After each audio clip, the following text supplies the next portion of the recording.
யாவரும் எழுப்பி நிற்போம்.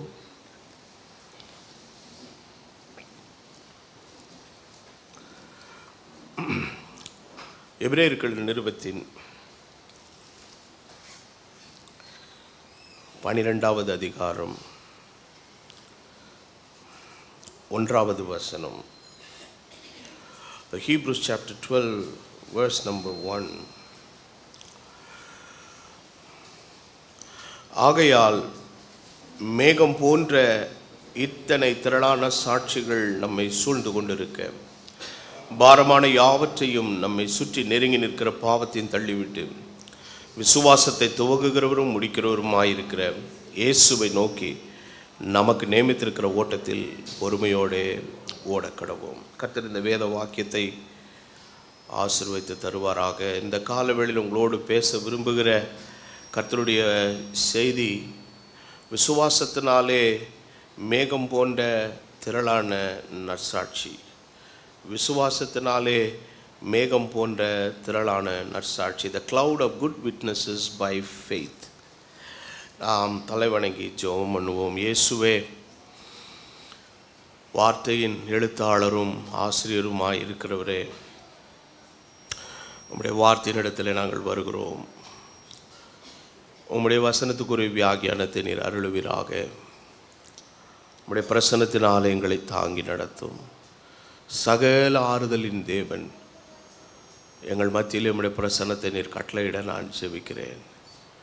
நாங்கள் எதற்கும் கலங்குவதில்லை, நாங்கள் விழுந்து போவதும் இல்லை. நாங்கள் நிச்சயம் நிற்போம். காரணம், நீர் எங்களோடு கூட இருக்கிறீர். உம்முடைய தயவுள்ள பிரசன்னத்துக்குள்ளே நீர் எங்களை தாங்கி நடத்தும். கிறிஸ்துவ அறிந்தவனுக்கு மரணம் ஒரு மரணத்தின் நிழல் தான் ஆண்டவர், அது நிஜம் அல்ல. அந்த நம்பிக்கையோடு இந்த காலவேளையில் நம்முடைய சமூகத்தில் நாங்கள் ஆராதிக்கிறோம். நம்முடைய வார்த்தையின் வெளிச்சத்தை நீர் எங்களுக்கு அருளும். இயேசுவின் உன்னத நாமத்தில் வேண்டுதல் செய்கிறேன். ஆமென். உட்காருவோம்.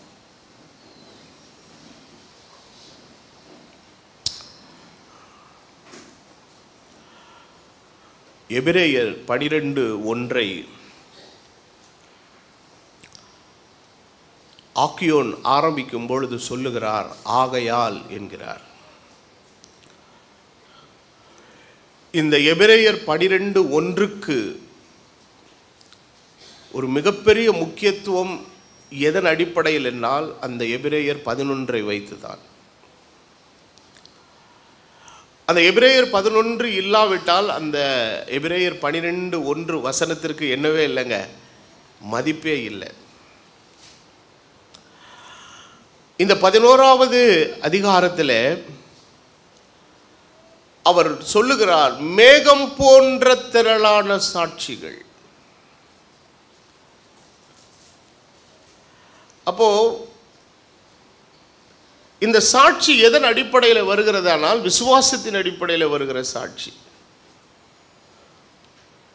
இன்னைக்கு உலக பிரகாரமான நிலையில் கூட பல விஷயங்களுக்கு சாட்சி சொல்லுகிறோம்.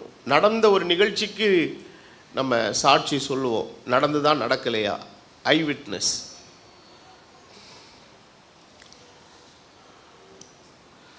ஆனால் அந்த சாட்சி வேறே.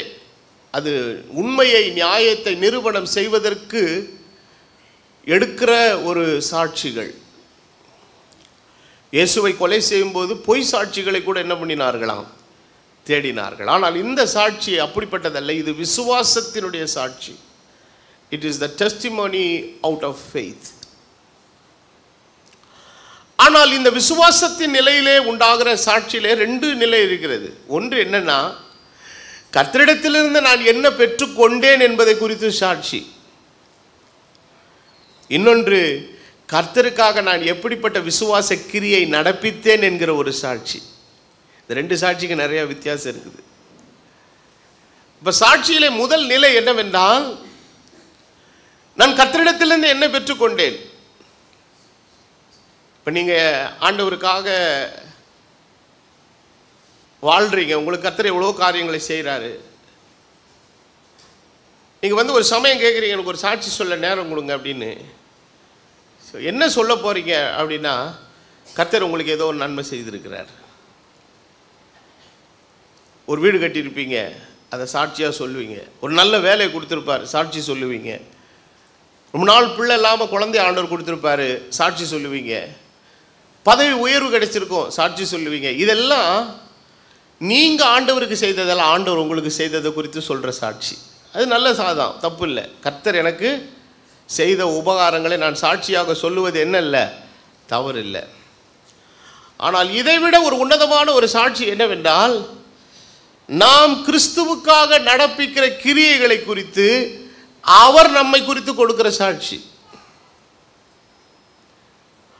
அப்போ இந்த சாட்சி தான் ஒரு உன்னதமான ஒரு சாட்சி. அப்போ ஆண்டவர் தம்முடைய ஜனத்தை அழைத்த போது சீஷர்களை பார்த்து சொன்னார், நீங்கள் உலகமெங்கிலும் போய் சகல ஜாதிகளை என்னாக்குங்கள், சீஷராக்குங்கள், நீங்கள் எனக்கு சாட்சிகளாய் இருங்கள் அப்படின்னார். You will be my witnesses. அப்போ இவர்களை ஆண்டவர் எதற்கு சாட்சியாக அனுப்பினார்? நீங்கள் நினைப்பது போல நாசரேத்தில் பிறந்த இயேசு சிலுவையில் மரித்து அடக்கம் பண்ணப்பட்டவர் மாத்திரமல்ல, அவர் உயிரோடு இருக்கிற தெய்வம். மரித்தேன், ஆகிலும் இதோ சதா காலங்களில் உயிரோடு இருக்கிறேன். பவுல் சொல்லுகிறார், கிறிஸ்து உயிர்த்தெழாவிட்டால் என்னுடைய பிரசங்கமே.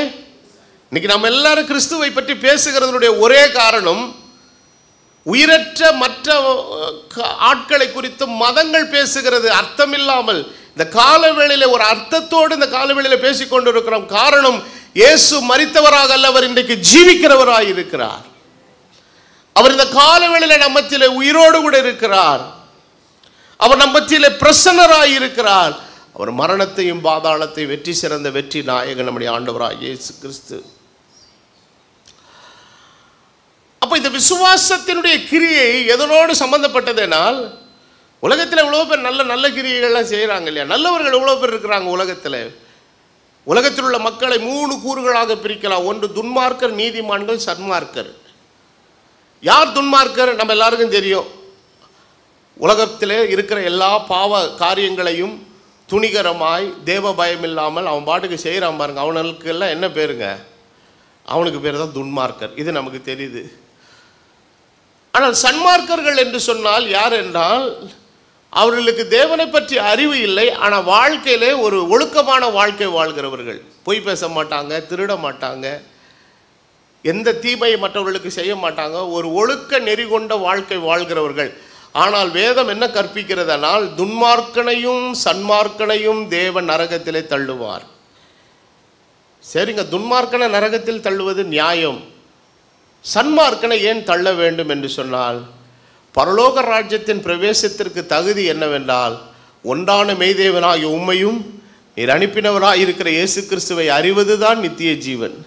அப்போ அவரை அறியலைன்னா இந்த பூமியில் நம்ம என்ன சன்மார்க்க வாழ்க்கை வாழ்ந்தாலும் ஒரு பிரயோஜனமும் ஒரு பயனும் கிடையாது. அப்போ ஆண்டவர் இந்த பூமியிலே நம்மை அழைத்த இந்த அழைப்பு எப்படின்னு கேட்டிங்கன்னா,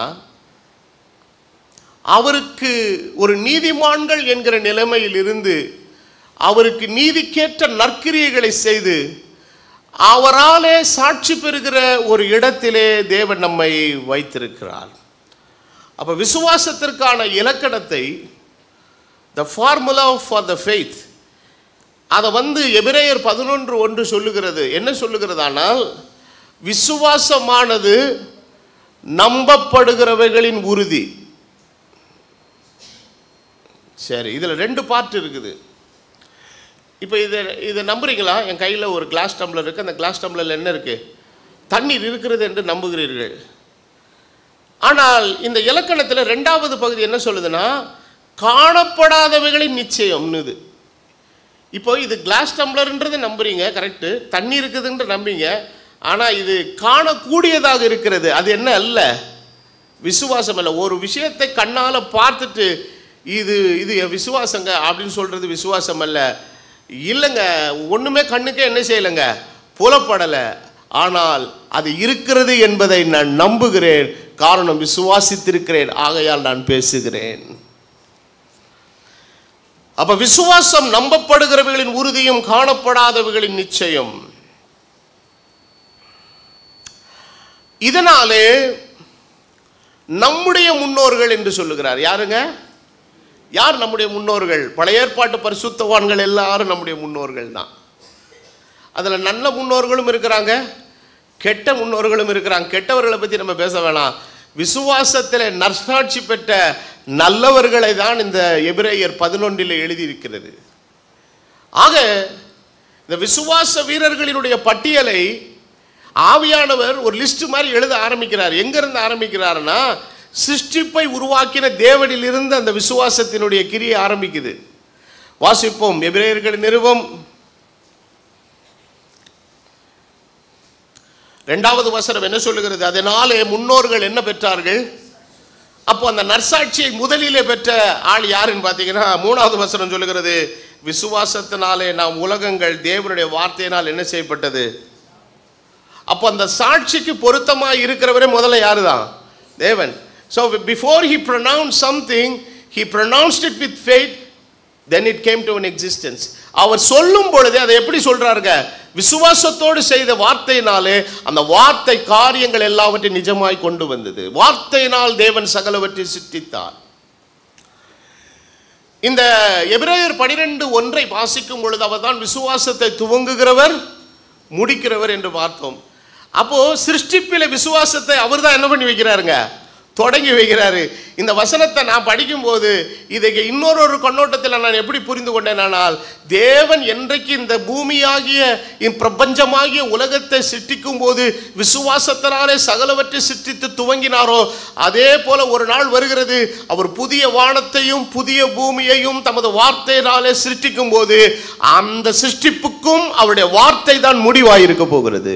அவரே ஆரம்பமும் அவரே முடிவுமாயிருக்கிறார், அவரே ஆதியும் அவரே அந்தமுமாயிருக்கிறார், அவரே துவக்கமும் அவரே இறுதியுமாயிருக்கிறார்.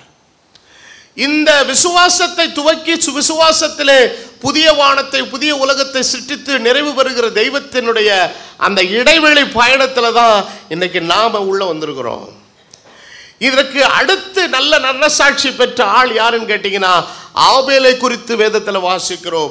ஆபேல் ஒரு மேன்மையான காணிக்கையை கர்த்தருக்கு என்ன பண்ணினான்? செலுத்தினான்.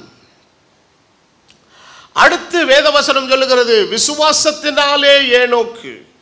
இந்த பரிசுத்தவான்களினுடைய விசுவாச வீரர்களின் பட்டியல் ஒவ்வொன்றையும் சொல்லும் பொழுது விசுவாசத்தினாலே ஆபேல், விசுவாசத்தினாலே ஏனோக்கு, விசுவாசத்தினாலே நோவா என்று எல்லாருக்கும் விசுவாசத்தினாலே இருக்கிற அட்ஜெக்ட் என்ன செஞ்சிட்டு இருக்குதுங்க? வந்துருக்கு. அப்போ அதில் நீங்க பார்க்கிற கிரியைகள் எல்லாம் அவர்கள் தங்களுடைய சுயநீதியினாலோ தங்கள் சுய மாம்ச நிலையில் அவர்கள் செய்யவில்லை. தேவனுடைய வார்த்தையில் வைக்கிற விசுவாசத்தினாலே செய்ததினாலே அவருடைய கிரியைகள் தேவனால் அங்கீகரிக்கப்பட்டது. அப்போ இந்த விசுவாச வீரர்களினுடைய பட்டியலை பற்றி வேதம் பேசும் பொழுது ஒரு ஆணித்தரமான ஒரு எச்சரிக்கையை நமக்கு என்ன சொல்லுகிறதுனால், விசுவாசம் இல்லாமல் தேவனுக்கு பிரியமா இருப்பது கூடாத காரியம். அப்ப எபிரேயர் 11:5 ஏனோக்கை குறித்து வாசிக்கிறோம். ஏனோக்கு என்பவன் யார்? அவன் கிறிஸ்துவின் சபைக்கு முன்னடையாளமாய் இருக்கிறவன். அவனை குறித்து வேதவசனம் சொல்லுகிறது, அவன் தேவனுக்கு பிரியமானவன் என்று எப்ப சாட்சி பெற்றான்? இப்ப நம்ம அநேகருடைய சாட்சி எப்பன்னா இறந்ததுக்கு அப்புறம் தான் சாட்சி. நான் ஏற்கனவே கடந்த 2 வாரங்களுக்கு முன்னால சொன்னேன், நல்ல போராட்டத்தை போராடினேன், ஓட்டத்தை முடித்தேன், விசுவாசத்தை காத்து கொண்டேன் என்கிற வசனத்தை யாரும் நமக்கு வேற யாரும் சொல்லக்கூடாது. நம்ம உசுரோடு இருக்கும்போது நம்ம விசுவாசத்தினுடைய மதிப்பீட்டை வைத்து நான் ஒவ்வொருவரும் நான் வாயால் அறிக்கை செய்கிறோம், நான் நல்ல போராட்டத்தை போராடினேன், நான் என் ஓட்டத்தை முடித்தேன், நான் என் விசுவாசத்தை காத்துக்கொண்டேன், எனக்கு கர்த்தர் நீதியின் கிரீடத்தை வைத்திருக்கிறார், அதை உங்களுக்கும் தருவார். So this is our own confession of faith. அப்ப ஏனோக்கை குறித்து வேதத்தில் வாசிக்கிறோம். அவன் எடுத்துக்கொள்ளப்படுகிறதற்கு முன்னமே அவன் என்ன பெற்றான்? சாட்சி பெற்றான். அவன் தேவனுக்கு பிரியமானவன் என்று எடுத்துக்கொள்ளப்படுகிறதற்கு முன்னமே என்ன பெறுகிறாங்க? சாட்சி பெறுகிறான். அப்போ மோசே மரித்து உயிர்த்தெழுந்த பரிசுத்தவான்களுக்கு முன்னடையாளமானவன். ஆனால் ஏனோக்கு உயிரோடு இருந்து எடுத்துக்கொள்ளப்பட்ட பரிசுத்தவான்களுக்கு எப்படிப்பட்டவனாக இருக்கிறாங்க? முன்னடையாளமானவனாக இருக்கிறான்.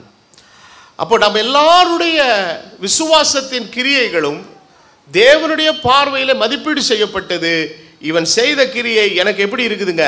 பிரியமாக இருக்கிறது, சரியாக இருக்கிறது என்று நம்மளுடைய சாட்சியை ஆண்டவர் கொடுக்க வேண்டும். ஆகவே தான் யோபு பக்தன் சொல்லுகிறான், எனக்கு சாட்சி பகருகிறவர் எங்கே இருக்கிறாருங்க? பரலோகத்தில் இருக்கிற. ஏன்னா வந்து பேசின ஆட்கள்லாம் வாய்க்கு வந்தபடி பேசிட்டு போயிட்டாங்க. எல்லாரும் என்ன பண்ணாங்க? குறை சொல்லிட்டு, உன்னால தான் நீ ஏதோ தப்பு பண்ணியிருக்க, நீ ஏதோ ஆண்டவருக்கு விரோதமாக செஞ்சுருக்கிற, அதனால தான் உனக்கு இப்படிப்பட்ட அழிவு கெட்ட காலம்லாம் வந்திருக்குது அப்படின்னு அவனை குறித்து விமர்சனம் பண்ண ஆரம்பிச்சிட்டாங்க. அவன் ரொம்ப மனசு உடஞ்சி போயிட்டான். அப்போ தான் ஆண்டவர் சொல்கிறார், என் தாசனாகிய யோபு பேசினது போல ஒருவனும் என்னை குறித்து எப்படி பேசவில்லை? நிதானமாய் பேசவில்லை. அப்பொழுது தான் யோபு சொல்லுகிறான், எனக்கு சாட்சி பகர்வர் எங்கே இருக்கிறார்? பரலோகத்தில் இருக்கிறார். அப்போ நமக்கு மனிதரால் வருகிற சாட்சிகள் ஒரு பக்கம் இருந்தாலும் நமக்கு உண்மையான சாட்சி எங்கிருந்து வரணுங்க? பரலோகத்திலிருந்து வர வேண்டும். அப்போ இயேசுவை சிலுவை மரணத்திற்கு ஒப்பு கொடுக்க பொய் சாட்சிகளை தேடினார்கள். ஆனால் அந்த பொய் சாட்சிகளின் நடுவிலே பரலோகத்திலிருந்து 2 முறை உண்மையான சாட்சி வந்தது. இவர் என்னுடைய நேசகுமாரன், இவரிடத்தில் நான் பிரியமாயிருக்கிறேன். ஆக விசுவாசத்தினாலே உலகங்கள் சிருஷ்டிக்கப்பட்டது. விசுவாசத்தினாலே ஆபேல் மேன்மையான காணிக்கை செலுத்தினான். விசுவாசத்தினாலே ஏனோக்கு மரணத்தை காணாதபடி எடுத்துக்கொள்ளப்பட்டான். விசுவாசத்தினாலே தற்காலத்தில் காணாதவைகளை குறித்து தேவ எச்சரிப்பை பெற்று பயபக்தி உள்ளவனாகி தன் குடும்பத்தை ரட்சிப்பதற்கு எதை உண்டு பண்ணினான்? பேழையை உண்டு பண்ணினான். விசுவாசத்தினாலே ஆபிரகாம் ஒரு மேன்மையான அழைப்பையும் பயணத்தையும் மேற்கொண்டான். விசுவாசத்தினாலே சாராள் வயது சென்றவளான போது கற்பம் தரிக்கிறதற்கு என்ன அடைந்தாள்? பலன் அடைந்து ஒரு பிள்ளையை பெற்றாள். விசுவாசத்தினாலே ஆபிரகாம் சோதிக்கப்பட்ட போது தன் மகனை அவன் பலியாக ஒப்பு கொடுத்து திரும்ப உயிரோடே அவன் பெற்றுக்கொண்டான். விசுவாசத்தினாலே ஈசாக்கு வருங்காரியங்களை குறித்து யாக்கோபையும் ஏசாவையும் என்ன பண்ணினாங்க? ஆசீர்வதித்தான். நீங்க ஆதியாகமத்திலே யாக்கோபு தன் பிள்ளைகள் எல்லாரையும் ஆசீர்வதிக்கிற அந்த காட்சியை நீங்க எடுத்து கொஞ்சம் ஸ்டடி பண்ணீங்கன்னா அதுல யூதாவை ஆசீர்வதிக்கும் போதே அப்பயே சொல்றாரு, சமாதான கர்த்தர் வருமளவும் செங்கோல் யூதாவை விட்டு என்ன செய்கிறது இல்லை, நீங்குகிறது இல்லை என்று சொல்லி வரப்போகிற யூதராஜ சிங்கமாய் இருக்கிற இயேசு கிறிஸ்துவை குறித்து அன்றைக்கே யாக்கோபு யூதாவை ஆசீர்வதிக்கும் போது அவன் சொல்லுகிறான், இது எப்படி அவர்களால் செய்ய முடிந்ததனால் விசுவாசத்தினாலே அவன் அப்படிப்பட்ட காரியங்களை செய்தான். விசுவாசத்தினாலே யாக்கோபு தன் மரண காலத்திலே யோசேப்பினுடைய குமாரர் இருவரை என்ன பண்ணினாங்க? ஆசீர்வதித்தான். அவன் நம்ம யாக்கோபு கரெக்டாக தான் வைக்கிறாரு. யோசேப்பு தான் என்ன பண்ணுறாரு, அவருக்கு என்ன பண்ணுறோன்னு தெரியாமல் மாற்றி பிடுங்கி இவன் தான் பெரியவன் இவன் தான் சின்னவன் சொல்லி ஒரு பிரித்து அவரெல்லாம் வைக்கிறாரு. இல்லை நான் கரெக்டாக தான் பண்ணுறேன் அப்படின்னா என்னதுன்னா புறஜாதிகளுக்கும் யூதர்களுக்கும் உள்ள ஆசீர்வாதத்தினுடைய அந்த எக்ஸ்சேஞ்ச் அங்கே என்ன செய்துங்க? வாக்குத்தத்தமாய் அங்கே அருளப்படுகிறது. சகலமும் சிலுவையில் தீர்மானிக்கப்பட்டது. ஸோ நான் நினைக்கிறேன் அவங்களுக்கே என்ன செய்யறோன்னு என்ன செஞ்சிருக்காதுங்க, தெரிஞ்சிருக்கிறாது. ஆனால் ஆவியானவர் எல்லாவற்றை தமது விசுவாசத்தின் கிரியையிலே அவர்களை நடப்பிக்க வைத்தார். மோசே தான் பெரியவனான போது பார்வோனுடைய குமாரத்தின் எனப்படுவதை என்ன செய்தான்? வெறுத்தான். விசுவாசத்தினாலே மோசே நைல் நதியிலே போடப்பட்டாலும் அவனுடைய ஜீவன் தெய்வத்தினாலே என்ன செய்யப்பட்டதுங்க?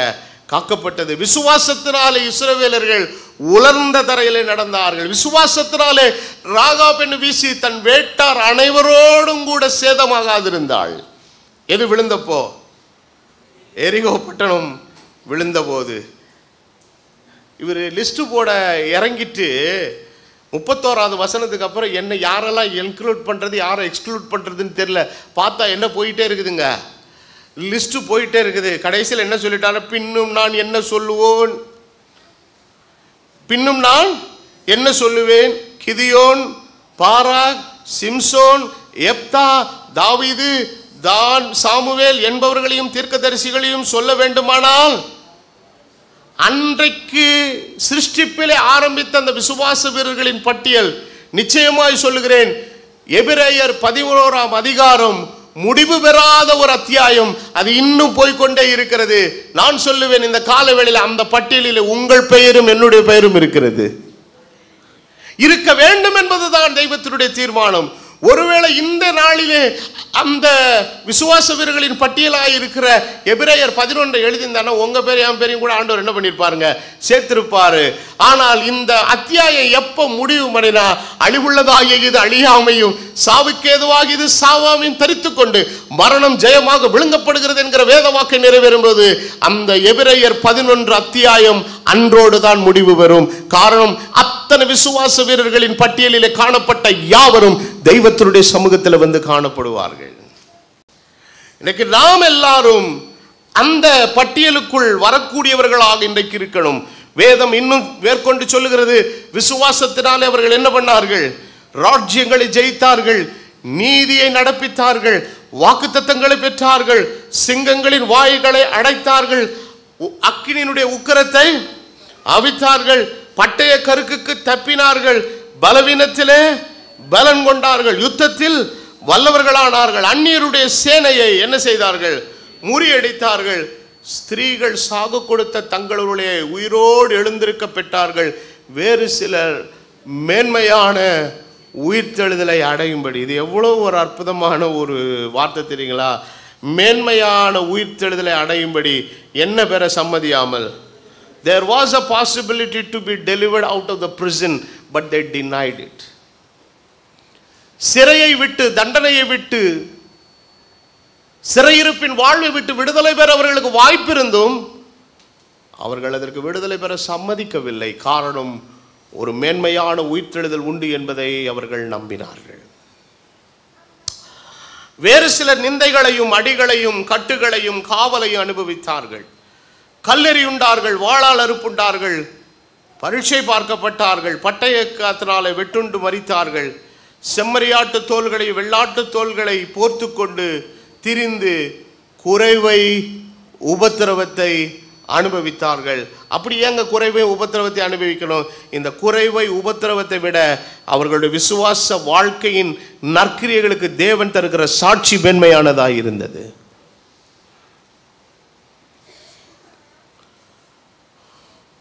ஆனால் இந்த விசுவாச வீரர்களுடைய பட்டியலில் இல்ல, இந்த பரிசுத்தவான்கள் எல்லாராலும் எப்படி இப்படிப்பட்ட காரியத்தை செய்ய முடிஞ்சது என்று சொன்னால் அதுக்கு ஒரு கீ வேர்டு ஒன்று, கீ லைன் ஒன்று இருக்குது. அது என்னன்னு கேட்டிங்கன்னா, எபிரேயர் 11:16 எல்லாரும் எடுத்துக்கொள்ளுங்கள். எபிரேயர் 11:16 வேதவசனம் சொல்லுகிறது, அதையல்ல அதிலும் மேன்மையான பரம தேசத்தை விரும்பினார்கள், ஆகையால் தேவன் அவர்களுடைய தேவன் எனப்பட, தேவன் அவருடைய தேவன் என்று சொல்றதுக்கு என்ன படலையா? ஆமா, நம்ம இவர்களுக்கு தேவன் மற்றவங்களுக்கு நம்ம அடையாளப்படுத்துறதுக்கு வெக்கம் வராது நமக்கு. ஆனால் தேவன் நம்முக்கு தேவனா இருக்கிறார், அவர்தான் என்னுடைய தேவன் என்று சொல்லுகிறதுக்கு என்ன வந்துடும்? சில பேருக்கு என்ன வந்துடும்? வெக்கம் வருது. வெக்கத்தை விட சில பேருக்கு பயம் வந்துடும். பயம், வெக்கம் இதெல்லாம் ஏன் வருதுன்னா முழுக்க முழுக்க அவிசுவாசத்தினால வருகிறது. ஆனால் வேதவசனம் சொல்லுகிறது, தேவன் அவருடைய தேவன் என்று சொல்லிக் கொள்ளுகிறதற்கு என்ன படல? வெட்கப்படல. நேபுகாத்நேச்சார் நிறுத்தின சிலையை பரிசுத்தவான்கள், தேவனுடைய வித்துக்கள் தங்களில் வாழ்க்கையில் யாரை தேவன் என்று அறிந்திருக்கிறார்களோ அவர்களுக்கு ஒரு சப்ஸ்டிடியூட்டாக இன்னொரு விஷயத்தை வைத்து வணங்க சொல்றான். ஆனால் அவங்க அப்படியே நிமிர்ந்து தான் நிற்கிறாங்க. அப்போ அந்த சிலைக்கு முன்னால யாரெல்லாம் நின்னா? வெறும் பாபிலோனியர்கள் தான் நின்னாங்களா? இல்லை இல்லை, சிறைப்பட்டு போன நிறைய இஸ்ரவேலர் இருந்தாங்க, நிறைய பேர் இருந்தாங்க. ஆனால் வணங்காமல் நிமிர்ந்து நின்னது யார் மாத்திரம்தான்? Shadrach, Meshach, Abednego. எப்படி இவங்களால இருக்க முடிஞ்சதுன்னா, அவர்கள் எல்லாரும் தாங்கள் ஆராதிக்கிற தேவனை தேவனென்று அறிக்கை பண்ணுகிறதற்கு தேவன் எனப்படுவதற்கு என்ன படலைங்க? வெட்கப்படலை. அதனால தான் தைரியமாக சொல்லலாம், இதை குறித்து உனக்கு உத்தரவு சொல்ல வேண்டிய. தானியேலை குறித்து பார்க்கிறோம், பத்திரத்துக்கு கையெழுத்திடப்பட்டிருக்கிறது என்று அறிந்து வழக்கம் போல கதவை மூடிக்கிட்டு இல்லை, எருசலேமுக்கு நேராய் பலகணிகளை திறந்து, நான் அப்படிலாம் பயப்பட மாட்டேன்றதை அவன் ப்ரூவ் பண்ணுறான். பலகணிகளை திறந்து வைத்து அவன் 3 வேளையும் வழக்கம் போல் என்ன பண்ணுறாங்க? ஜெபம் பண்ணுறான். அப்போ எப்படி அவங்களால செய்ய முடிந்ததுன்னா, அவர்கள் ஆராதிக்கிற தேவனை தங்கள் தேவன் என்று சொல்லிக்கொள்ள அவர்கள் என்ன படலைங்க? வெட்கப்படலை. காரணம், அவர்கள் உயிரையே என்னவா நினச்சிட்டாங்க? துச்சமாக நினச்சிட்டாங்க. மனுஷனுக்கு அதிக உச்சபட்சமாக எது தான் லூஸ் ஆக போகும்? ஒருத்தன் பொருளை இழக்கலாம், இல்லை சரீரத்தில் ஏதாவது உறுப்பை இழக்கலாம், குடும்பத்தை இழக்கலாம், ஆஸ்திகளை இழக்கலாம். கடைசியில் இருக்கக்கூடிய ஒன்றே ஒன்று என்னது தான்? அதுவும் போச்சுன்னா, அதான் சொல்லுவாங்க, சாக துணிந்தவனுக்கு சமுத்திரம் கூட என்ன அளவு? கணுக்கால் அளவு. அப்போது சாக துணியாதவனுக்கு தான் சமுத்திரம் எது மாதிரி தெரியுங்க, உள்ளே குளிச்சா உள்ளே போயிடணும். ஆனால் சாக துணிஞ்சவனுக்கு சமுத்திரம் எது மாதிரி தெரியுங்க? கணுக்கால் அளவு. கணுக்கால் எவ்வளோ உயரம் இருக்கும்? 3 இன்ச்சு இருக்கும், அவ்வளோதான். தேவன் எனப்பட அவர்கள் என்ன படலைங்க? வெட்கப்படலை. அப்போ முதலாவது இன்றைக்கு விசுவாசத்தில் நாம் வீரர்களாக மாறி தேவனுக்கு பிரியமானவன் என்று சாட்சி பெறணும்னா, நாம் ஆராதிக்கிற நம்முடைய தேவனை தேவன் என்று சொல்லுகிறதுக்கு நம்ம என்ன படக்கூடாதுங்க? வெட்கப்படக்கூடாது. Your identity should be right. எங்கே சென்றாலும் எங்கே வந்தாலும் நீ ஜீவனுள்ள தெய்வத்தை ஆராதிக்கிறவன், நீ ஜீவனுள்ள தேவனாகிய கிறிஸ்துவை அறிந்தவன் என்கிற அடையாளம் உனக்கு தேவை. அது ஒரு காலம் உனக்கு அவமானம் அல்ல, அதுதான் உனக்கு கிடைத்த மிகப்பெரிய பாக்கியம், அதுதான் உனக்கு கிடைத்த மிகப்பெரிய பாதுகாப்பு, அதுதான் உனக்கு கிடைக்கப்பட்ட உயர்வான ஒரு இடம். ஆமென். அப்போ அவர்கள் தேவன் என்று தங்களை தேவன் என்று சொல்லிக் கொள்கிறதுக்கு என்ன படலைங்க? வெட்கப்படவில்லை. இதுதான் அந்த விசுவாசத்தினுடைய என்னவே இருக்குதுங்க, பேஸு, அடிப்படை அதுதான். அப்போது விசுவாசம் என்று சொன்னால் அது குறிப்பிட்ட ஒரு விஷயத்தை உறுதியாய் பற்றி கொண்டு அதிலே நிலைத்திருக்கும். The true faith will never have an oscillating mind. உண்மையான விசுவாசம் என்பது இங்கும் அங்குமாய் போய் வருகிற அலைவாய்கிற ஒரு மனநிலையோடு கூட அது என்ன செய்யாதுங்க? இருக்காது. இந்த விசுவாசம் இல்லாதவனுடைய பிரச்சனை தான் என்னன்னு கேட்டிங்கன்னா, இன்னைக்கு எங்கேயாவது ஒரு உலகத்தில் எங்கேயாவது ஒரு ஊரில் போய் எனக்கு 2 வித்தியாசமான ஐடி ஒன்று கொடுங்க அப்படின்னு நீங்கள் வாங்குங்களேன் பார்ப்போம்.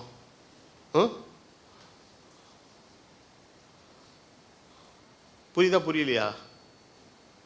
ஜானி பிரண்ணாம் டேவிஸ் ஒரு கிறிஸ்டியன் ஆதார், முகமது பாஷா டேவிஸ் அப்படின்னு ஒரு முஸ்லீம் ஆதார். அவன் கேட்பான் சட்டையை பிடிச்சி, நீ முதல்ல யாரா அப்படின்னு கேட்பான். நம்ம உள்ளதை என்ன பண்ணி ஆகணும்? சொல்லித்தான் ஆகணும்.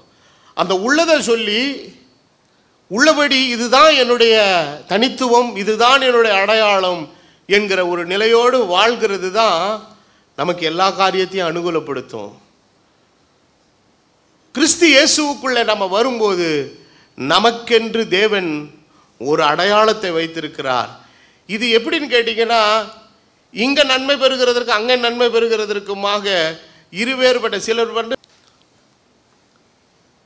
விசுவாசத்தினாலே நமக்கு கொடுக்கப்பட்டிருக்கிற ஒரு உன்னதமான அடையாளம். அந்த அடையாளத்தை நம்ம ஒரு காலம் என்ன பண்ண முடியாதுங்க, இழக்க முடியாது. அப்போது இவர்களுக்கு they never had a double identity அப்படிங்கிறதுக்கு ஒரு ஆணித்தரமான ஒரு வசனத்தை நான் உங்களுக்கு காண்பிக்க விரும்புகிறேன். வாசியுங்கள். எபிரேயர்கள் நிருபத்தின் 11வது அதிகாரத்தில்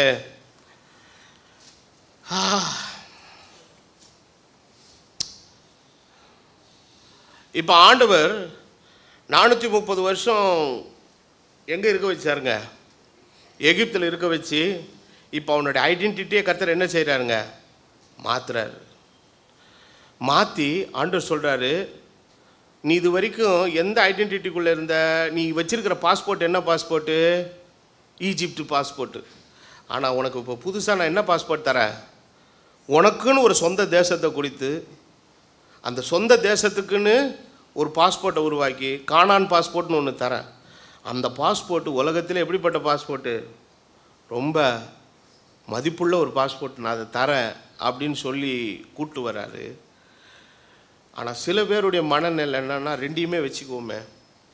இந்த ஆள் கூப்பிட்டு போகிறாரு, நடுவில் மண்ணா திடீர்னு வரலன்னா என்ன பண்ணுறது, திடீர்னு மேகஸ்தம்பம் வராமல் போயிடுச்சுன்னா, திடீர்னு அக்னி ஸ்தம்பம் வராமல் போயிடுச்சுன்னா, திடீர்னு வானத்துலேருந்து மண்ணா வராமல் போயிடுச்சுன்னா ஒன்றாவ நம்ம தான் போயிடுவோம். ஆனால் விசுவாசத்தினால நீதிமான் பிழைத்து கொண்டே இருப்பான்.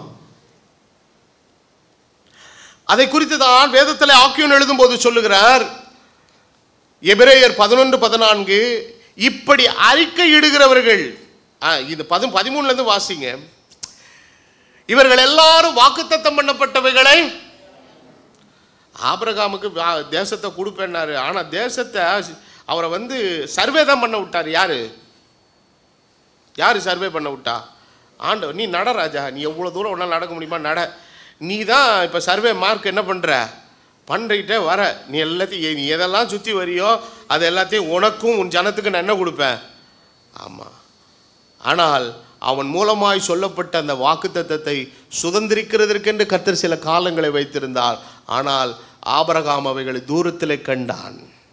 வேதவசனம் சொல்லுகிறது, இவர்கள் எல்லாரும் வாக்குத்தத்தம் பண்ணப்பட்டவைகளை அடையாமல் தூரத்திலே அவைகளை கண்டு நம்பி, என்ன பண்ணி நம்பி கண்டார்கள், நம்பினார்கள், அணைத்து கொண்டார்கள். அவனுடைய விசுவாசம் எவ்வளோ ஆழமாக இருக்கு பாருங்க. ஆனால் இன்னும் எதுக்கே புலப்படல, கண்ணுக்கே புலப்படல. ஆனால் இந்த மாம்சீக கண்ணுக்கு புலப்படாத ஒன்றை எந்த கண்கள் பார்த்தது? ஆவிக்குறி கண்கள் பார்த்தது. பார்த்ததை நம்பினான், நம்பினதை அணைத்து கொண்டான். அணைத்து கொள்ளுதல் அப்படிங்கிறது என்னன்னா, அதை கிரிப்பாக பிடிச்சிக்க, அதை என்ன செஞ்சிடாதன்னு அர்த்தம், விட்டுறாதன்னு அர்த்தம். நமக்கு ஆண்டவர் உயிர்த்தெழுதலை வாக்குத்தத்தம் பண்ணியிருக்கிறார், நித்திய ஜீவனை வாக்குத்தத்தம் பண்ணியிருக்கிறார். இதெல்லாம் பார்த்துட்டீங்களா? இன்னும் பார்க்கலையா? பார்க்கல. ஆனால் இப்போ இருக்கிற நிஜத்தை தான் நம்ம பார்க்குறோம். டெய்லி நம்ம கண்ணா முன்னாடி போய் நிற்கும் போது நம்மளை பார்த்தா நமக்கே கோபம் வருது இல்லை? எனக்கு அப்படி தான் வருது. 24 வயசில் எவ்வளோ முறுக்காக இருந்தேன், இப்படி மூஞ்சி கழுடு தட்டி போச்சே, மஞ்சள் மூட்டியெல்லாம் என்ன கருன்னு இருக்கும், இப்படி சாம்பல் பூத்தா மாதிரி ஆகி போச்சே, சே இதெல்லாம் மூஞ்சா இது அப்படின்னு நமக்கு சொல்ல தோணுது.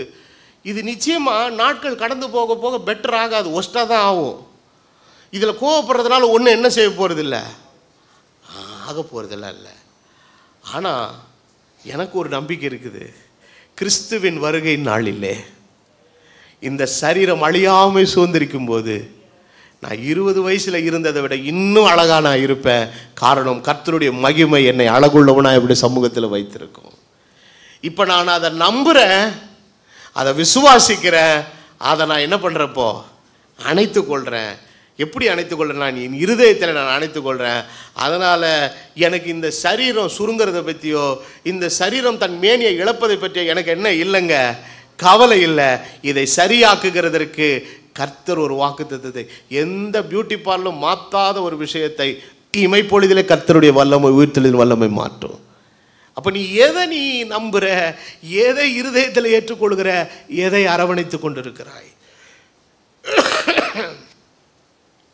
அப்போ தேவன் எனப்படுவதற்கு நம்ம என்ன படக்கூடாது, வெட்கப்படக்கூடாது. வேதவசனம் மேற்கொண்டு சொல்லுகிறது, பூமியின் மேல் தங்களை அந்நியரும் பரதேசிகளும். பரதேசின்னு யாரை சொல்லுவோம்? நம்ம திட்டத்துக்கு யூஸ் பண்ண, நிறைய நேரங்களில் நமக்கு அர்த்தம் தெரியாமல் திட்டத்துக்கு தான் யூஸ் பண்ண மொழி. அதெல்லாம் கெட்ட வார்த்தை கிடையாது. கம்னாட்டின்னு ஒரு வார்த்தை சொல்கிறோம், அது ஒரிஜினலாக இங்கிலீஷ் வாக்கியம். அது ஒரு வாக்கியத்தையே ஒரு வார்த்தை ஆக்கியிருக்கேன் பாருங்க. குறும்புக்காரர்களுக்கு வைத்த ஒரு பெயர் தான் கம் நாட்டி. ஒருத்தவங்க ரொம்ப எந்த நேரம் இப்போ ஒரு சின்ன பையனை விட்டா இங்கே இதில் ஏறான் அதில் ஏற, கம் நாட்டி அப்படின்னா என்ன அர்த்தம்? குறும்புக்கார பையன் இங்கே வாடான்னு அர்த்தம். இந்த கம் நாட்டியை ஒன்றா சேர்த்து கம் நாட்டின்னு ஆக்கிட்டான். அவன் தமிழில் தான் நல்லா திட்டுவான், கம்முனாட்டி பையன். பரதேசி ஒன்றும் தப்பான வார்த்தை கிடையாதுங்க. இதுக்கு இந்த ஊருக்கு அவனுக்கும் இப்போ என்ன கிடையாதுங்க, சம்மந்தமே இல்லை. நீங்கள் பிறந்த ஊர் அப்படின்னும் போது உங்களுக்குள்ள வீடு இருக்கும், உங்களுக்குள்ள ஒரு விலாசம் இருக்கும், உங்களுக்குன்னு ஒரு அடையாளம் இருக்கும், உங்களுக்குன்னு ஒரு அறிமுகம் இருக்கும், உங்களுக்கென்று சில காரியங்கள் அங்கே வைக்கப்பட்டிருக்கும். புது ஊருக்கு போகும்போது யாரையுமே தெரியாது இல்லையா? உங்களை கொண்டு போய் பஞ்சாபில் நடுராட்டில் இறக்கி விட்டா என்ன பண்ணுவீங்க? நீங்கள் பேன்னு முழிப்பீங்க. உங்களுக்கு ஹிந்தியும் தெரியாது, அவனுக்கு இங்கிலீஷும் தெரியாது, நம்ம முழிப்போம் இல்லையா? அங்கே நான் இப்போ என்னவா இருக்கிறேன்? பரதேசியாக இருக்கிறேன். ஆனால் இவர்கள் எல்லாரும் இடத்துக்கு ஏற்ற மாதிரி பரதேசியாக இல்லைங்க, பூமியில் வாழ்கிற காலம் வரைக்கும் தங்களை பரதேசி என்றே நினைத்தார்கள். காரணம், எங்களுக்கு ஒரிஜினல் குடியுரிமை எங்கே இருக்குதுங்க? பரலோகத்தில் இருக்கிறது என்பதை நம்பி இந்த பூமியில் வாழ்கிற வரைக்கும் எல்லாரும் சொல்லுங்க, பா நீ திருநெல்வேலியில் பிறந்தாலும் சரி, நீ தூத்துக்குடியில் பிறந்தாலும் சரி, நீ திருவண்ணாமலையில் பிறந்தாலும் சரி, நீ திண்டிவனத்தில் பிறந்தாலும் சரி, எங்கே பிறந்தாலும் சரி, நீ ஒரு பரதேசி, நான் ஒரு பரதேசி. கிறிஸ்து இயேசுக்குள்ள நம்ம 50 பேர் யாரு தான்? இப்போ இந்த காலையில் வேலையில் உட்காந்துருக்கிற 100 பேர், நீங்கள் 3 பேர் யாரு தான்? பக்கா பரதேசிங்க. உங்களோட சேர்ந்த பெரிய பரதேசி நான். நம்ம எல்லாருக்கும் கர்த்தர் பரலோகத்தில் ஒரு குடியிருப்பை வச்சிருக்கிறாரு. அதுதான் நம்முடைய தேசம், அதுதான் நம்முடைய இடம், அதுதான் தேவன் நமக்கு ஆயத்தம் பண்ணி இருக்கிற இடம். இதை மேல நம்பிக்கை வைக்கிறவன் தான் அதை நம்புவான், விசுவாசிப்பான், அணைத்துக் கொள்வான். இவன் தான் பாட முடியும், கலங்குவதில்லை நான், கலங்குவதில்லை நான். ஏன்னா உங்கள் இருதயம் கலங்காதிருப்பதாக. தேவனிடத்தில் விசுவாசமாயிருங்கள், என்னிடத்தில் விசுவாசமாயிருங்கள். உங்களுக்காக ஒரு ஸ்தலத்தை ஆயத்தம் பண்ண போகிறேன். நமக்கு ஒரு தேசத்தை, நமக்கு ஒரு வீட்டை, நமக்கு ஒரு தனித்துவமான இடத்தை அவர் சொல்லுகிறார். நான் இருக்கும் இடத்தில் நீங்களும் இருக்கும்படி.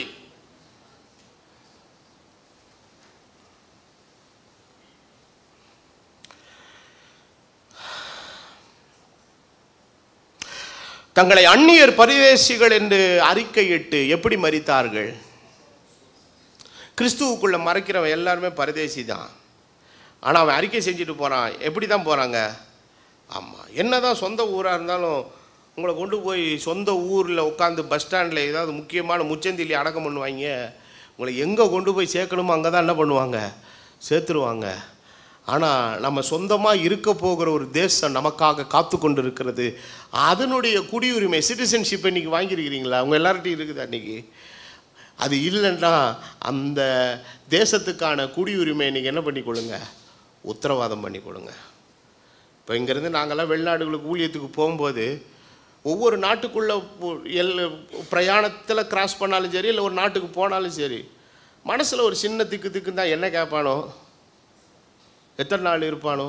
லாஸ்ட் டைம் சவுத் ஆப்பிரிக்கா போகும்போது அந்த பாஸ்டர் கொடுத்த இன்விடேஷன் லெட்டரை எங்கேயோ போய் மறந்து வச்சுட்டு போயிட்டு அவன் immigration officer, where you are going to stay, where you are going to ஸ்டேன்னு கேட்குறான். Sir, I miss my letter, I am going to stay with so and so அப்படின்னு யோசித்தான். இவன் என்னடா நம்மளை சிக்கல் ஆக்கிடுவானு பார்த்தேன். அப்புறம் என்ன யோசித்தானே தெரியல. Okay, next time you bring proper address அப்படின்னு அடிச்சு கொடுத்துட்டான். நான் இந்த ஊருக்குள்ளே வரேன், ஊரெல்லாம் சுற்றிட்டு நம்ம ஊருக்குள்ளே வரேன். எங்கே வரேன்? சென்னை விமான நிலையத்துக்கு வரேன். அங்கேயும் ஒரு இமிக்ரேஷன் இருக்குது. அங்கே எப்படி தெரியுமா? அப்படி காலெல்லாம் தூக்கி போட்டு, எங்கே இந்தியா, எங்கே தமிழ்நாடு, எங்கே மெட்ராஸு. அவன் மூஞ்ச கூட பார்க்க மாட்டான், குத்திட்டு வெளியே சீக்கிரம் போய் தொல்லை அப்படின்னு அனுப்பிடுவான். ஏன்னா நம்ம எதுக்குள்ளே வந்திருக்கிறோம்? நம்ம ஊருக்குள்ளே வந்திருக்கிறோம்.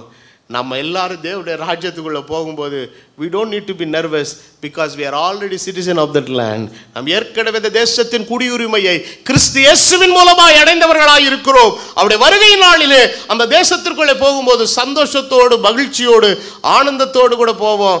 மற்றவனுக்கு தான் உள்ள என்ட்ரி கிடைக்குமா கிடைக்காதான்னு நினைப்பான். நான் சொல்லுவேன், நான் நேராக உள்ளே போவேன். வெளிநாடுகளுக்கெல்லாம் நீங்கள் போனீங்கன்னா 2 கவுண்டர் வச்சுருப்பான். வெளிநாட்டிலிருந்து வரக்கூடியவர்களுக்குன்னு தனி கவுண்டர் இருக்கும், ஃபாரின் பாஸ்போர்ட். ஆனால் அந்த நாட்டினுடைய பிரஜைகளாய் குடியுரிமை பெற்றவர்களுக்குன்னு என்ன வச்சுருப்பாங்க? தனி ஒரு லைன் இருக்கும். அவன் கெத்தை போட்டு சில இடத்துலலாம் ஆளுங்களே இருக்க மாட்டாங்க. பஞ்ச் பண்ணிவிட்டு கேமராவில் ஃபோட்டோ மாதிரி எடுத்துகிட்டு என்ன பண்ணிகிட்டே இருப்பான், கிடுக்கிடுன்னு போயிட்டே இருப்பான். காரணம் அது என்னது? நீங்கள் போகும்போது ஃபாரின் பாஸ்போர்ட்லாம் கொண்டு வரக்கூடாதுங்க. எங்கே வரக்கூடாது? பரலோக ராஜ்யத்துக்கு ஃபாரின் பாஸ்போர்ட்டில் அளவு கிடையாது. அந்த நாட்டினுடைய குடியுரிமையாளனாக நீ போய் நிற்கணும். முதல்ல அங்கே ஃபாரின் பாஸ்போர்ட்டு லோக்கல் பாஸ்போர்ட்லாம் தனி லைன்லாம் கிடையாது, ஒரே லைன் தான். கர்த்தராகிய இயேசு கிறிஸ்து ஏற்றுக்கொள்ளுங்கள், அப்பொழுது பரிசுத்தாவின் வரத்தை. இது ஒன்று தான் என்ட்ரி பாயிண்ட்டு, இதுதான் இமிக்ரேஷன் கிளியரன்ஸை. இது ரெண்டு கரெக்டாக இருந்துச்சுன்னா உள்ளே என்ன செஞ்சிடலாம். ஆண்டவர் சொல்ல, உத்தமமும் உண்மையும் உள்ள ஊழியக்காரனே, நீ கொஞ்சத்தில் உண்மையாக இருந்தால் உன்னை அநேகத்தின் மேலே அதிகாரியாக வைப்பேன்னு சொல்லி கர்த்தர் நம்மளை ராயல் வெல்கம் பண்ணி தம்முடைய ராஜ்யத்துக்குள்ளே கூட்டு போவார். ஆனால் இந்த பூமியில் இருக்கிற வரைக்கும் நாம் செய்ய வேண்டிய ஒரு அறிக்கை உண்டு. நாம் அந்நியர்களும் பரதேசிகளுமாக இருக்கிறோம். ஆனால் ஏன் அப்படி சொல்கிறோன்னா, நமக்கு ஒரு சுயதேசம் உண்டு. எல்லாரும் வாசிங்க இந்த வசனத்தை, 14வது வசனம். இப்படி அறிக்கையிடுகிறவர்கள் எதை நாடி போனார்கள்? சுய தேசத்தை என்ன செய்தார்கள்? நாடி போனார்கள். அந்த இதை ஆங்கில வேதத்தில் சொல்லுது, seek a country, their own country. தங்களுக்கு சொந்தமான ஒரு தேசத்தை அவர்கள் என்ன செய்தவர்களாய் போனார்கள்? நாடி போகிறவர்களாய் இருந்தார்கள். ஆனால் இந்த மேகம் போன்ற இத்தலை திரளான நற்சாட்சிகளின் நடுவிலே நம்முடைய சாட்சியும் இன்னைக்கு வந்து சேரணும். எப்போ வரணும்னா, மரிச்சதுக்கு அப்புறம் இல்லைங்க, உயிரோடு இருக்கும்போதே அவரிடத்திலிருந்து நமக்கு அது கிடைக்கணும். ரொம்ப முக்கியமான ஒரு சாட்சி. இயேசு கிறிஸ்து இந்த பூமியிலே வந்தபோது அவருக்கு அந்த நற்சாட்சி எப்படி கிடைத்தது என்றால், இயேசுவினுடைய விசுவாச கிரியையும் அவருடைய அறிக்கையும். எபிரேயர் 10வது அதிகாரத்தின் 5வது வசனத்தில் நீங்கள் வாசிக்கும் போது வேதவசனம் சொல்லுகிறது, ஆகையால் அவர் உலகத்தில் பிரவேசிக்கும் போது பலியையும் காணிக்கை நீர் விரும்பவில்லை, எனக்கு ஒரு சரீரத்தை என்ன பண்ணினீர்? ஆயத்தம். அந்த சரீரம் எங்கே ஆயத்தமாக்கப்பட்டது? மரியாளுடைய கற்பத்திலே வார்த்தையின் வல்லமையினாலே பரிசுத்த ஆவினாலே ஆயத்தமாக்கப்பட்டது. சர்வாங்க தகன பலியும் பாவ நிவாரண பலியும் உமக்கு பிரியமானதல்ல. அப்பொழுது நான் தேவனே, இதோ உம்முடைய சித்தத்தின்படி செய்ய வருகிறேன். அப்போ விசுவாசத்தினுடைய நற்சாட்சிக்கு அடிப்படை என்னன்னா, புஸ்தகத்தில் எழுதி இருக்கிறது, இதோ நான் செய்ய வருகிறேன். இவரே சொல்கிறார் வாலண்டியராக, நான் என்ன பண்ண வரேன்? செய்ய வரேங்க. நம்மளை என்ன பண்ண வேண்டியது? ஆண்டவர் செய்ய வரியா நம்மளை கெஞ்ச வேண்டியது இருக்குது. உம்முடைய சித்தத்தின்படி செய்ய வருகிறேன், ஏனென்றால் புத்தகச் சுருளில் என்னை குறித்து எழுதியிருக்கிறது.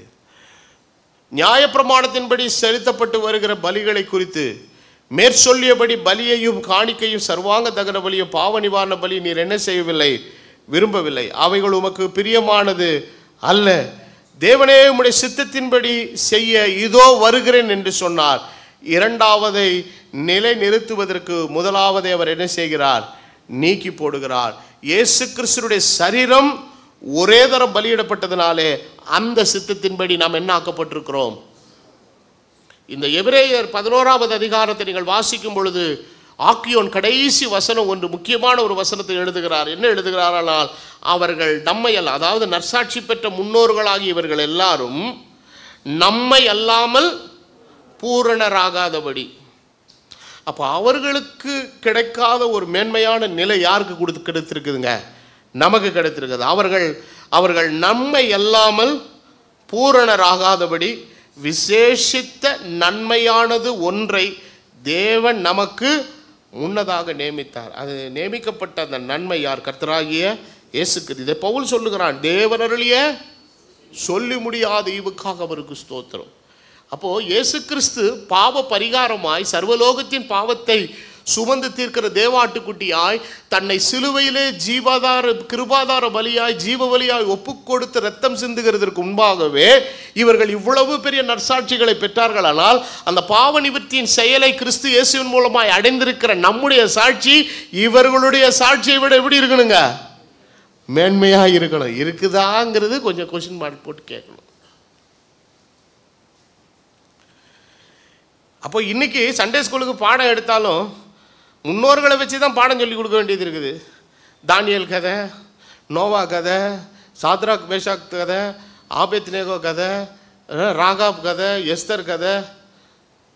ஏன் இன்னைக்கு நம்ம வாழ்க்கை ஏன் என்னவா மாறக்கூடாது? விசுவாசத்தின் நற்கிரியைக்கான சாட்சியாய் மாறக்கூடாது. நாம் கண்டுகொண்ட கிறிஸ்துவை, நாம் கண்டுகொண்ட அந்த பூரண வெளிச்சத்தை, நாம் அறிந்து கொண்ட அந்த உன்னத நாமமாகிய கர்த்தராகிய இயேசுவின் நாமத்தை யாரெல்லாம் அறியல? முன்னோர்கள் அறியல.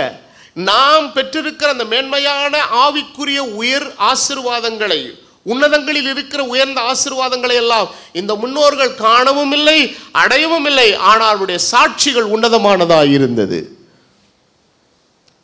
அப்போ அவர்கள் தேவனை ஒரு சின்ன ஒரு திரு தீபமாக தான் பார்த்தார்கள். இன்றைக்கு உங்களுடைய கண்ணுக்கும் என் கண்ணுக்கும் கிறிஸ்து சின்ன தீபமாக அல்ல, பிரகாசிக்கிற ஒளியாய் நமக்காக வந்திருக்கிறார். அவர் வெளிப்பட்டிருக்கிறார். நம்முடைய அறிவு பெரியது. இந்த அறிவை பெற்ற இடத்திலே தான் அப்போஸ்தலனாகிய பேதுருவை பார்த்து ஆண்டவர் சொல்கிறார், இந்த கல்லின் மேல் என் சபையை கட்டுவேன், பாதாளத்தின் வாசல்கள் அதை என்ன செய்கிறது இல்லை, மேற்கொள்ளுகிறதில்லை. வரப்போகிற மேசியாவை குறித்த வாக்குத்தத்தத்தை பெற்ற நிலைமையிலேயே இவ்வளவு பெரிய பராக்கிரமமான விசுவாசத்தின் கிரியைகளை முன்னோர்கள் நடப்பித்தார்களானால், மேன்மையான நன்மையாகிய கிறிஸ்துவை அறிந்திருக்கிற நாம், பெற்றிருக்கிற நாம், கண்டிருக்கிற நாம், அனுபவித்திருக்கிற நாம், அந்த வார்த்தையின் வெளிச்சத்தை பெற்றிருக்கிற நம்முடைய சாட்சி இன்னும் மேன்மையானதாக இருக்க வேண்டும். லூக்கா எழுதின சுவிசேஷம் 3:22 சொல்லுகிறது, ஆவியானவர், பரிசுத்த ஆவியானவர் ரூபம் கொண்டு புறாவை போல் அவர் மேலே இறங்கினார். வானத்திலிருந்து ஒரு சத்தம் உண்டாகி, இவருடைய நேசகுமாரன், இவரிடத்தில் பிரியமாயிருக்கிறேன். மத்தேயு 17:5 இரண்டாவது முறை அவர் மறுரூப மலையில் இருக்கும் பொழுது வேதம் சொல்லுகிறது, அவர் பேசுகையில் இதோ ஒளியுள்ள ஒரு மேகம் அவர் மேல் நிழலிட்டது, இவர் என்னுடைய நேசகுமாரன், இவரில் பிரியமாயிருக்கிறேன், இவருக்கு செவி கொடுங்கள் என்று அந்த மேகத்திலிருந்து ஒரு சத்தம் உண்டானது. மேகம் போன்ற நற்சாட்சிகளின் பட்டியலில் இன்றைக்கு இந்த காலவேளையில் உங்கள் பெயரும் என்னுடைய பெயரும் என்ன பண்ணணுங்க, இடம் பெறணும். இயேசுவை அறிந்து கொண்டோம், ஆண்டவர் எனக்கு வீடு கொடுத்தாரு. இயேசுவை அறிஞ்சிக்கிட்டேன், இயேசு எனக்கு கார் கொடுத்தாரு, இயேசு எனக்கு காசு கொடுத்தாரு, வேலை கொடுத்தாருங்கிறதெல்லாம் நாம் அவரை பற்றி ரொம்ப சின்ன அளவில் சொல்கிற சாட்சியாக இருக்குதுங்க. அது அல்ல மெய்யான சாட்சி. மெய்யான சாட்சி என்னது என்பதுனா, நாம் கிறிஸ்துவுக்காக வாழ்கிற வாழ்க்கையில் அந்த விசுவாசத்தை நிலைநாட்டுவதற்காக வருகிற போராட்டத்தில், யுத்தத்தில் ஜெயம் பெற்று ஒரு பெரிய சாதனை படைக்கிற பாருங்க, அதுதான் என்னதுங்க சாட்சி. இப்போ தானியேல், நான் ஆண்டவர்கிட்ட ஜெபம் பண்ணேன், ஆண்டவர் எனக்கு ஒரு ஏக்கரில் ஒரு பங்களா வாங்கி கொடுத்தாருன்னு சொல்கிறது ஒரு பெரிய சாட்சியா? இல்லை. ஜெபம் பண்ணுறதுக்கு தடை போட்டாங்க. நானாலும் மீறி ஜெபம் பண்ண எதுக்குள்ளே தூக்கி போட்டாங்க, சிங்கக்கேபியில் போட்டாங்க. ஆனால் கர்த்தர் சிங்கத்தின் வாயை அடைத்தார், என்னை உயிர் பிழைக்க வைத்தார். அந்த ராஜாவை ஒரு நாள் இவன் ஆராதிக்கிற தேவன் தான் நீ ஜீவனுள்ள தேவன் என்பதை அறிக்கை செய்கிற அளவுக்கு கர்த்தர் அவனை என்ன செய்தாருங்க, மாற்றினார். இதுதான் விசுவாசத்தின் சாட்சி.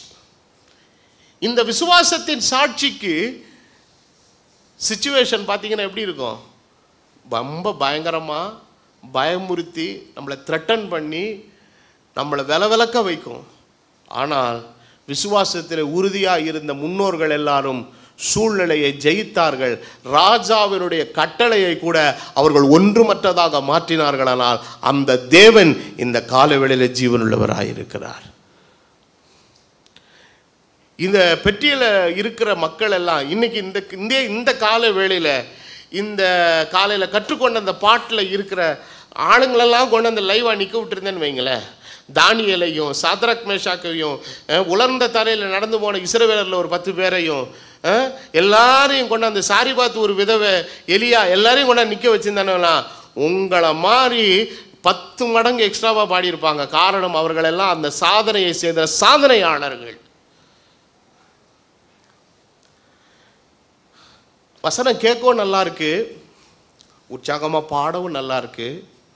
பட் ப்ராக்டிக்கலாக நம்ம ஃபேஸ் பண்ணும்போது, 10ஆவதுக்கு என்ன வச்சாங்க, பரீட்சை வச்சாங்க. +2க்கு பரீட்சையே இல்லாத வகுப்பு ஏதாவது ஒன்று சொல்லுங்கப்பா. பரீட்சையே எழுத வேணாம், ஆனால் டிகிரி சர்டிஃபிகேட் கொடுப்பாங்க, நேராக வேலைக்கு கொடுத்துருவாங்க. அது மாதிரி ஒரு படிப்பு கூட கிடையாதுங்க. நீ என்ன படிப்புனாலும் என்ன எழுதி தான் ஆகணும். உன் விசுவாச வாழ்க்கைக்கும் நீ எழுத வேண்டிய ஒரு பரீட்சை இருக்கிறது. அந்த பரீட்சையிலே நீ வெற்றி பெற வேண்டுமானால் அதில் உனக்கு தேவை தேவனுடைய வார்த்தையில் உண்டாகிற விசுவாசம். அதில் அந்த சாதனையை நீ செய்வதற்கும் அதில் வெற்றி பெறுவதற்கும் உன்னுடைய சுயபலம் அல்ல, தேவபலன் ஒன்று தான் உனக்கு தேவை. இவர்கள் எல்லாரும் எப்படி ஜெயித்தார்கள்னா, தங்கள் சுயபலத்தில் ஜெயிக்கல. அவர்கள் பயந்தது உண்மை, நடுக்கம் கொண்டது உண்மை, தத்தளித்தது உண்மை, வேதனைப்பட்டது உண்மை. ஆனாலும் அவர்களை பலப்படுத்துகிற தேவன் அவர்களை இருந்து அந்த விசுவாச பரீட்சையில் வெற்றி பெற கர்த்தர் கிருபை செய்தார். அப்போது பரீட்சையில் கொஸ்டின் பேப்பரை தயார் பண்ணுறவர் அவர் தான். நீங்கள் எழுத போகிற பதில் அவருக்கு நல்லா தெரியும். தெரியாமல் முழிச்சிங்கன்னா அந்த பதிலை எழுதுறதுக்கு உதவி செய்கிறவர் அவர் தான். ஆகவே காரணம், அவர்தான் விசுவாசத்தை தூங்குகிறவர், அவர்தான் விசுவாசத்தை முடிக்கிறவர். 10ஆம் கிளாஸுக்கு கொஸ்டின் பேப்பர் தயார் பண்ணவரே சூப்பர்வைசராக வந்தார்னா எப்படி இருக்கும்? அப்படின்னா அவருக்கு ஏற்கனவே என்ன தெரியும்? ஆன்சரும் கொஸ்டின் தெரியும், ஆன்சர் தெரியுது, அப்புறம் கொஸ்டின் எல்லாம் தெரியும். அவர் வரும்போதே கோளாறு நோட்ஸில் எல்லாம் கிழிச்சுன்னு வந்திருப்பார். ஒரு பொது சேவை மாதிரி எல்லாருக்கும் என்ன பண்ணுவாருங்க, இதாண்டா ஆன்சரு, எழுதுறா எழுதுறா எழுதுறா எழுதுறான்னு 10 பேருக்கு என்ன பண்ணுவார்? நான் 7ஆம் கிளாஸ் படிக்கும்போது அப்படி ஒரு வாத்தியார் இருந்தார். நான் படிக்கிற ஸ்கூலில் கண்ணு எதிர அவரே கிழிச்சு கொடுப்பார். நானே சொல்லுவேன், சார் நீங்கள் பண்ணுறது கொஞ்சமாக நல்லா இருக்கா சார், அணியா ஊர் உலகத்தில் எவ்வளோ பண்ணுறான், இதெல்லாம் ஒன்றா வரா, 4 பேர் பொழைச்சிட்டு போட்டடா போடா அப்படிப்பாரு. மனசாட்சி எல்லாம் கிழிச்சு கொடுப்பார். வயசான மனுஷன் எத்தனைக்கும். நம்ம ஆண்டவர் அப்படி இல்லை. விசுவாசத்தில் நம்ம கொஞ்சம் தளர்ந்து சோர்ந்து போகிற நேரத்தில் அவர் உன்னதத்திலிருந்து வந்து நம்மளை பலப்படுத்துகிறாரு. விசுவாசத்தின் கிரியை இயேசு நடப்பித்து எல்லாவற்றையும் செய்து முடித்த சாதனையாளராக கடைசியில் அவருக்கு ஃபைனல் எக்ஸாம் ஒன்று நடக்குது. எங்கே நடக்குதுன்னா கல்வாரி சிலுவையில். அவர் கெத்செமனேயில் ஜெபம் பண்ணுறாரு. எல்லா பரீட்சையும் பாஸ் பண்ணிட்டேன், ஆனால் அந்த ஒரு பரீட்சை கொஞ்சம் டஃப்பாக இருக்குது. ஆண்டவர், பிதாவே இந்த பாத்திரம் இந்த கொரோனா பேட்சில் எல்லாருக்கும் பாஸ் கொடுத்த உடனே அடுத்த வருஷமும் நினைக்கிறேன், ஆண்டவர் இந்த வருஷம் என்ன வரக்கூடாதா, கொரோனா வந்து எல்லாருக்கும் என்ன கொடுக்கக்கூடாதா, ஆல் பாஸ் கொடுக்கக்கூடாதா? இல்லை இல்லை இல்லை இல்லை இல்லை அப்படி இல்லைப்பா. அந்த கொரோனா பேட்சில் பாஸ் பண்ணவனுக்கு கடைசி வரைக்கும் என்ன தெரியுமா ஒரு நிக்நேமு? நம்ம கொரோனா பேட்ச்சு. நீ எங்கே போனாலும் ஒரு சர்டிஃபிகேட், தம்பி கொரோனா பேட்சாப்பா, நீ கொஞ்ச நேரம் அப்படி நில்லுன்னுவான். அதுக்கு அடுத்த தரம் வந்தோம், நீ வாடா ராஜா, நீ கொண்டா ஒரு சர்டிஃபிகேட்டை கொண்டா வெரிஃபிகேஷனுக்கு எடுத்துக்குவான். கொரோனா பேட்சில் எல்லாம் ஆல் பாஸ் வாங்கிட்டு வந்து என்ன முகத்தை வச்சுக்கிட்டு நிற்கிற அப்படின்வான். ஸோ நாம் எல்லாம் கொரோனா பேட்ச் ஆளுங்க இல்லைங்க, உண்மையாகவே என்ன எழுதிட்டு வந்தவங்க, பரீட்சை எழுதிட்டு வந்தவங்க. அவர் எழுதுறதுக்கு பேப்பரை எடுக்கிறாரு. வியாகுலம், வேர்வை, இரத்தத்தின் பெருந்துளிகளாய் ஆன்சர் ஷீட்டில் வந்து விழுகுது. எத்தனை ஸ்டூடெண்ட் மயக்கம் போட்டு விழுகுறாங்க. ஆனால் அந்த தடுமாற்றத்தில் தேவகுமாரன் என்கிற நிலைமையில், மனுஷகுமாரன் என்கிற நிலைமையில், அவருடைய பலகீனத்தில் உன்னதத்திலிருந்து ஒரு பலன் வந்து அவரை பலப்படுத்தினது. அருமையான தேவனுடைய பிள்ளைய, இந்த எபிரேயர் 11ஆம் அதிகாரத்தின் பட்டியலுக்கு நீ விலக்கானவனாய் இருப்பாயானால் நீ தேவனுடைய ராஜ்யத்துக்கு ஏற்றவன் அல்ல. உன் பெயரும் அதில் இடம்பெற வேண்டும்.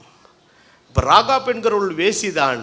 ஆனால் அவருடைய வேசி இயேசுவினுடைய வம்ச பட்டியலுக்குள்ளே வரக்கூடிய அளவுக்கு அவ்வளவு பிரத்யட்சமான. அதனால தான் சங்கீதக்காரனை பாடுகிறான், நான் ராகாப்பை குறித்து பாடுவேன். யாரை பற்றி பாடுவேன்? ஆமாம், தெபராளை குறித்து பாடுறதுனா ரைட்டு, அது ஏற்றுக்கலாம். எஸ்தரை குறித்து பாடுறதுன்னா ஏற்றுக்கலாம். ராகாப் யாரு? அவள் ஒரு ப்ராஸ்டியூட், அவள் வந்து ஒரு விபச்சாரத்தில் ஈடுபடுறவா. அவெல்லாம் பாடக்கூடிய அளவுக்கு தகுதி உள்ள ஆளா? ஆண்டவருடைய ஜீனியாலஜியில் வந்தா அவள் பெத்த பிள்ளை தான் யார்? போவாஸ். ஸோ கர்த்தர் வந்து அவர் எளியவனை அவர் குப்பையிலிருந்து எடுத்து அவளை பிரபுக்களோடு ராஜாக்களோடு கூட உட்காரப்படுகிற ஆண்டவர். அப்போ விசுவாசத்தின் வீரர்களாக நாம் மாறுகிறதற்கு இந்த கிளவுட் ஆஃப் விட்னஸஸ், மேகம் போன்ற இத்தனை திரளான சாட்சிகளிலே உங்கள் பெயரும் என்னுடைய பெயரும் அடக்கமாய் மாறுவதற்கு நம்முடைய விசுவாசத்தின் தன்மை இன்றைக்கு தேவனுடைய வார்த்தையிலே கிறிஸ்துவிலே அது ஆழமாய் வேரூன்றி கட்டப்பட வேண்டும். அந்த நற்சாட்சியை மரித்த பின்பு அல்ல, இந்த உலகத்தை விட்டு போன்பதற்கு முன்பதாக அல்ல, மரிப்பதற்கு முன்பதாகவே நமக்கு என்ன வேணுங்க? சாட்சி வேணும். அந்த சாட்சியை ஏனோக்கு தேவனுக்கு பிரியமானவன் என்று எடுத்து கொள்ளப்படுகிறதற்கு ஒன்றுமே என்ன பெற்றான்? சாட்சி பெற்றான். அந்த சாட்சியை இன்றைக்கு பெறக்கூடிய அளவுக்கு நம்முடைய விசுவாசத்தின் நிலை ஒரு ஆழமானதாய், சரியானதாய், தரமானதாய் இருக்க வேண்டும். அந்த கிருபையை தேவன் நல்குவாராக என்கிற பிரார்த்தனையோடு செய்தியை நிறைவு பண்ணுகிறேன். கர்த்தர் உங்கள் யாவரையும் ஆசீர்வதிப்பாராக. ஆமென். எழும்பி நிற்போம்.